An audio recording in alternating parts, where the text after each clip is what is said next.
At dito rin nag-umpisa sa Davao City yung naging tanyag na Yellow Friday.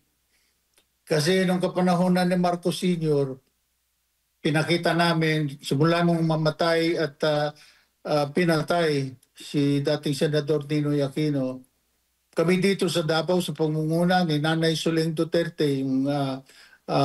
nanay at mother ni Mayor Rudy, ay siya nanguna noon na talagang nahikayat ang lahat ng Dabawenyo na ipakita ang aming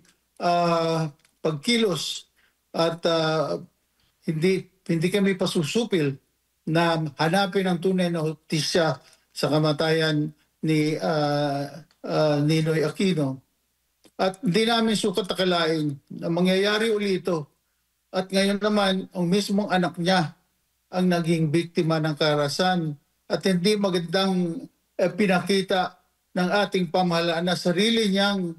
mamamayan isinuko sa isang banyagang korte. Kaya po hindi kami titigil at itong Green Rise Action ay magpapatuloy po kung hanggang kami dadalhin, saan kami dadalhin ito, kailan ito matatapos, di po namin alam, basta kami po dito sa Davao City at sana sa buong mundo patuloy lang po ang gagawin nating suporta at pagmamahal kay Mayor Rudy Duterte.